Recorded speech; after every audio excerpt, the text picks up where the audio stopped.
Hello les amis, j'espère que vous allez bien. Bienvenue dans cette vidéo. Aujourd'hui, nous allons faire la deuxième partie de la vidéo concernant OpenAI ici. Nous allons utiliser le deuxième modèle ici qui est celui de génération des images. Alors aujourd'hui, nous allons essayer d'intégrer dans notre chatbot ici. La dernière fois, nous avions fait quelque chose comme ça. Ce bot là. Hello, ChatGPT. Enfin, c'est pas ChatGPT c'est l'interface, mais c'est l'interface de complétion, quoi. C'est le How can I help you? Ok. Donc la dernière fois, nous avons utilisé ce modèle-là. Alors, si vous voulez revenir sur cette vidéo-là, à partir de la chaîne, c'est la troisième dernière vidéo que j'ai faite. À ce propos, aujourd'hui, nous allons faire donc celle de génération d'images. Si vous voulez également retrouver le code source, il est disponible sur le GitHub au niveau de YouTube ici. Vous pouvez retrouver depuis la branche ici, c'était la première vidéo que j'ai faite en 2023, donc vous pouvez la retrouver ici, elle est nommée 2023-001. Donc voilà, et je vous laisserai donc découvrir ce que nous avions déjà fait et venir regarder la vidéo aussi comment intégrer OpenAPI ici, OpenAI, dans notre application Laravel. Donc je reviens donc sur le projet ici. Aujourd'hui, nous allons essayer donc d'intégrer ça, de continuer sur notre lancée. Je récapitule juste rapidement le point d'entrée ici, les routes. J'ai utilisé la welcome page ici, qui est une vue Blade normale. Donc, j'ai créé également un composant ici, LiveWire, que j'utilise ici pour charger le chat qui est là. C'est la vue, celle-là qui est rendue à ce niveau-là. Donc, c'est celle-là qui est là. Et puis il y a son composant LiveWire. Si on vient ici au niveau des HTTP, LiveWire, il y a la classe ici. Alors elle n'est pas très bien structurée. Le but ici c'était pas de faire du design pattern, de faire tout un tas de choses. C'est de faire au plus simple. Et puis nous avons deux interlocuteurs. On a un qui s'appelle Human ici et l'autre est AI.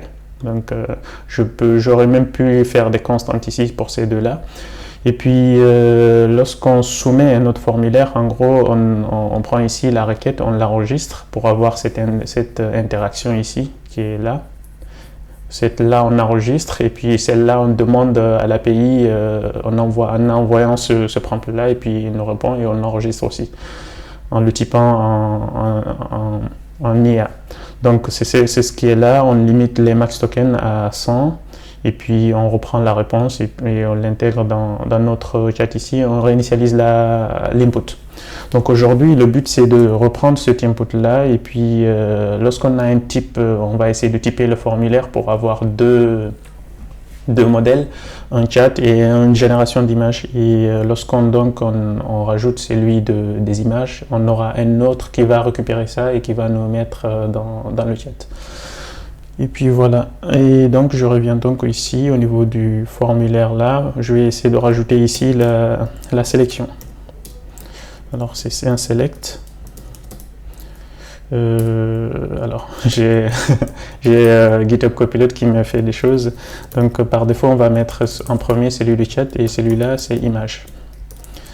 Et puis ici on a un wire model qui sera ici on avait appelé ça input, après on peut faire ça type et voilà le default value on va le mettre dans l'autre là. Alors je vais mettre juste comme ça.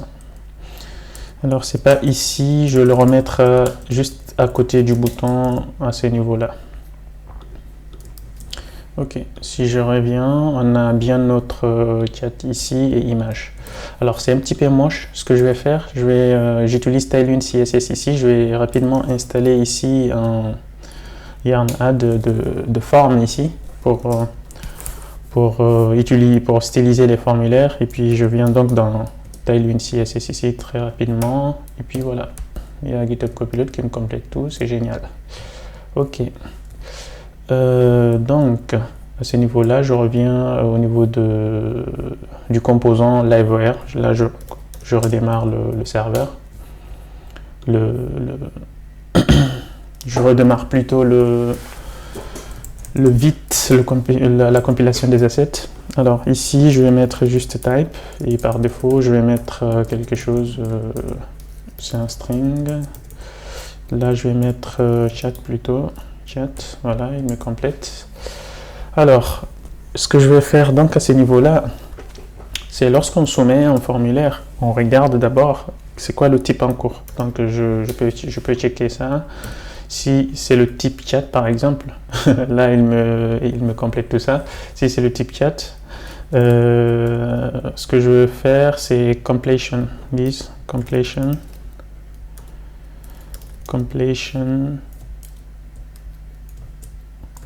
call ou quelque chose comme ça, completion tout court. Et image generation à ce niveau-là. Donc je vais créer ces deux modèles-là, j'aurai un result à ce niveau-là qui sera à peu près le même. Et puis là, la bonne approche serait plutôt de créer d'autres classes et pouvoir bien faire les choses. Mais bon, on va rester simple. À ce niveau-là, on n'a pas besoin de passer l'input ici. Mais bon, pour si plus tard on a besoin de refactoriser ce genre de choses, les fonctions seront plus facilement déplaçables dans les prochaines vidéos. Donc je vais garder ça même si le input il est accessible depuis ces classes-là. Donc ce que je vais faire ici, je vais créer ces méthodes-là. Alors, donc il va me retourner un array. Alors, il me complète tout ça, c'est très bien. On n'aura bientôt plus besoin de nous. Donc, alors je récupère ici la réponse.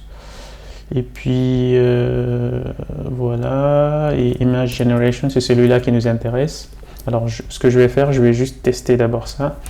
Voir si c'est bien la bonne approche. Là, ce qu'il va retourner, c'est la réponse plutôt d'ici du texte. Donc ce que je vais faire, je ne sais pas si je vais le typer ici. Alors ce sera plutôt ouais, ok, on va garder ça, le result on va le garder, image génération, vu que image génération aussi, bien sûr que c'est une image qu'il va générer, mais il va retourner une URL ou un JSON comme c'est spécifié dans la documentation.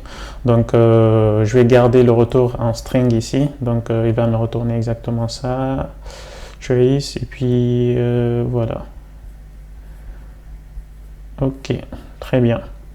Donc si je teste ça par exemple, je peux débugger ici le résultat juste pour montrer. Tac, je reviens.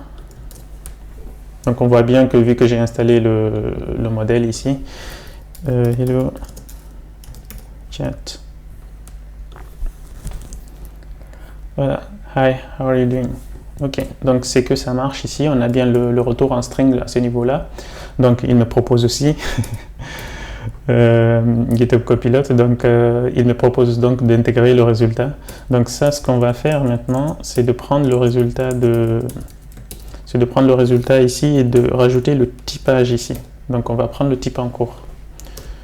Donc voilà, hop. On va garder et on va supprimer ce que nous avions fait là. Donc la méthode elle est un peu plus courte. Et voilà, donc la concaténation ici, c'est ce qui était là. Donc on a scindé ça en deux méthodes. Il va donc manquer la génération de l'image. Donc là aussi, je vais rajouter une méthode qui va retourner un string, bien sûr.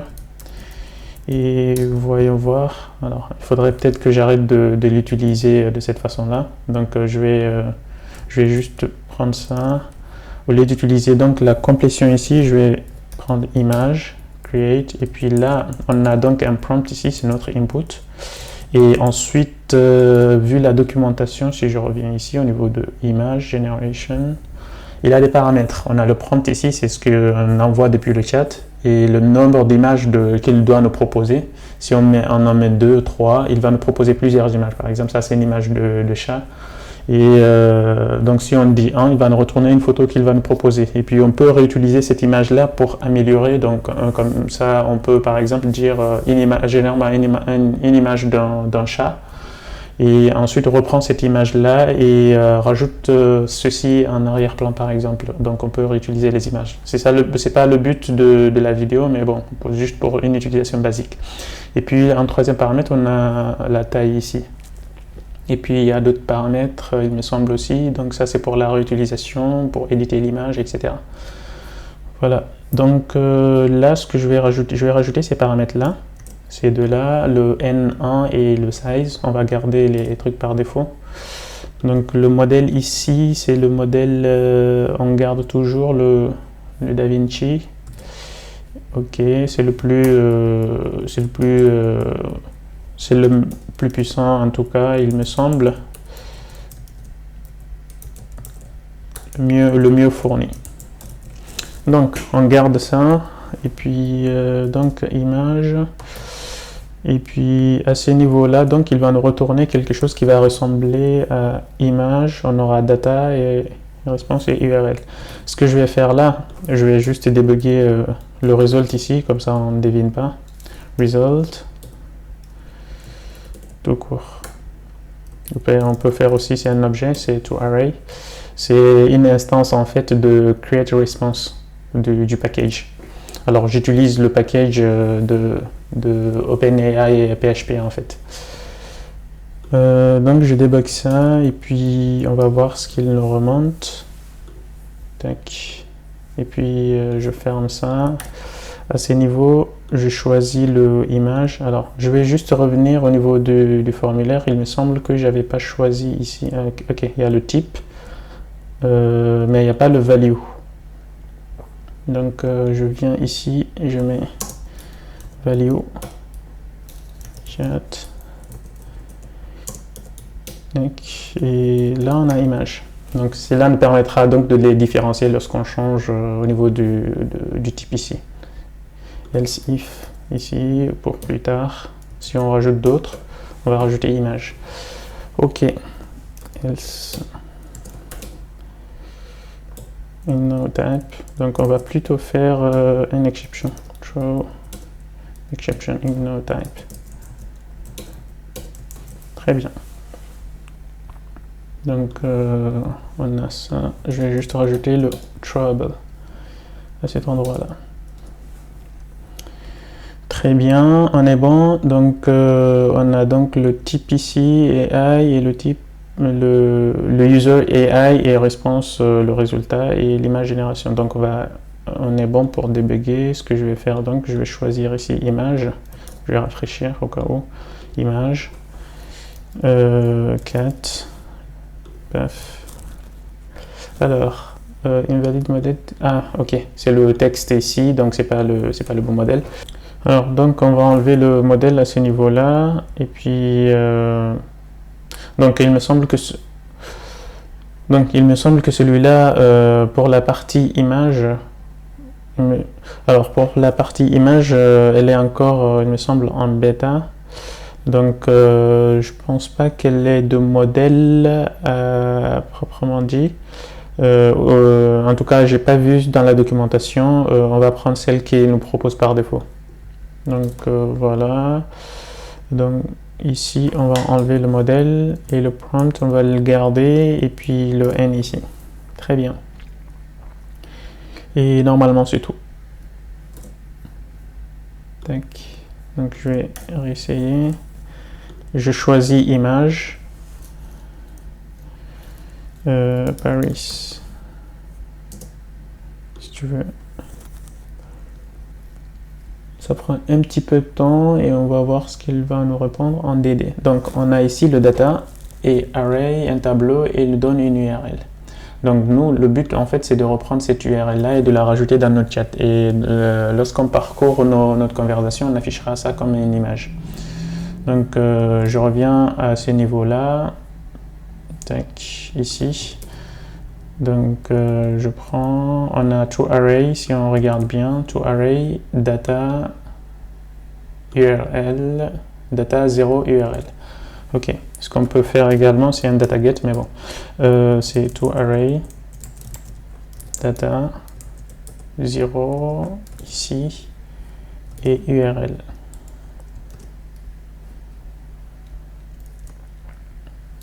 URL.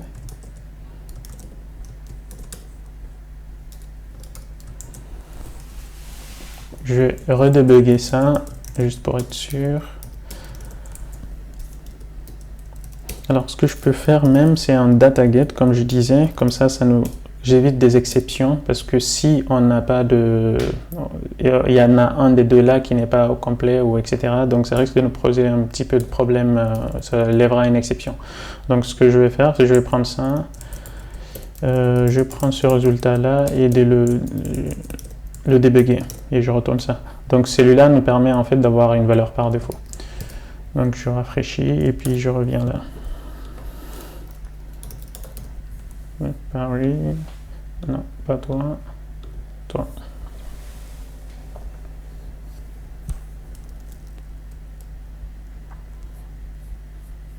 Ok, you must provide a prompt. C'est à ce niveau-là. Oui, bien sûr que c'est fait. C'est juste qu'il y avait deux en attente en fait. Donc, ils se sont marchés dessus, je rajoute celui-là.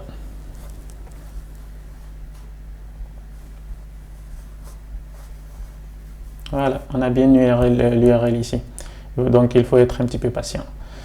On a l'URL, si j'essaie d'avoir cette URL-là, voilà, il me sort bien la photo. Ok. Donc, je reviens à ce niveau-là. Donc, c'est ça à retourner. Et puis, c'est bon.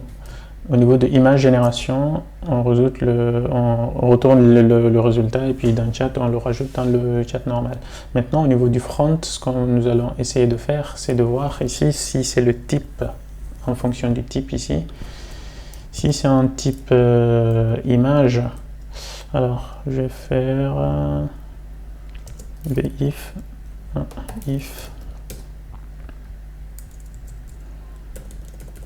pas ici, je confonds un petit peu avec Vue.js. Donc if chaque type image, il me le fait déjà. Donc else, voilà.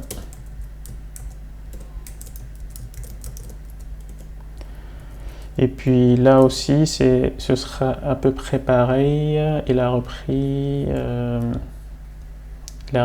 à peu près les classes. Ok, très bien. Je vais garder ça, on va voir comment ça s'affiche. Et puis, il me semble que celui-là, il n'aura pas de type autre que texte. Donc, on va le garder, celui-là. Parce que ici, à cet endroit-là, on a un type uniquement. Il faut qu'on mette un type uniquement type chat tout court. Voilà. Celui-là, il aura ça en dur.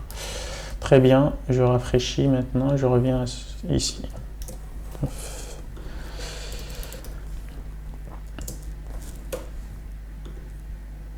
Image. Submit.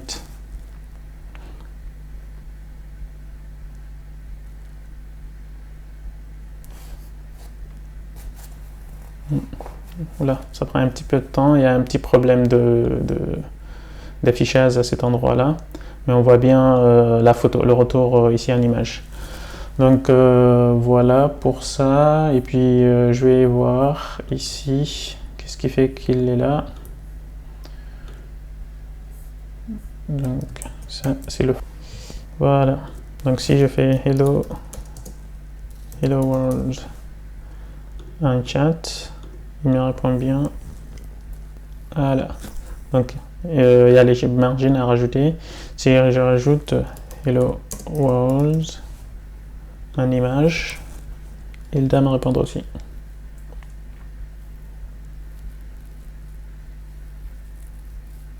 Voilà. Donc on a nos deux chats.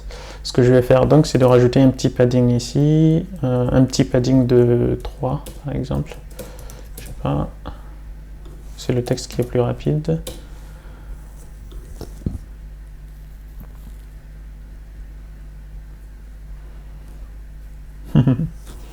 Il rajoute des choses, je sais pas. Très bien. Donc, on voit bien que là, on est bon, à cet endroit-là. Et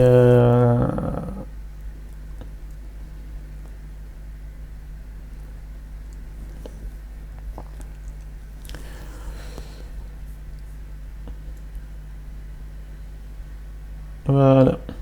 Donc, on est bon pour les tests et puis on se retrouve donc à la prochaine pour tester d'autres modèles. Alors, l'image ici, on voit bien qu'il n'avait pas de modèle, il est encore en bêta. Je ne sais pas s'il y a d'autres modèles, j'ai pas remarqué. Si vous voyez d'autres modèles, n'hésitez pas à me dire en commentaire et puis je mettrai à jour les choses. Et donc prochainement, on va essayer de rajouter d'autres, enrichir un petit peu le bot et puis organiser aussi le code pour qu'il soit un peu plus extensible. Ok, on s'arrête là pour cette vidéo-là. On se retrouve à la prochaine et puis n'hésitez pas à vous abonner et à me dire en commentaire ce qui vous intéresse, les sujets qui vous intéressent ou si vous avez des feedbacks sur celle-là et puis ça m'intéresse également. Ok, prenez soin de vous et puis à la prochaine. Ciao.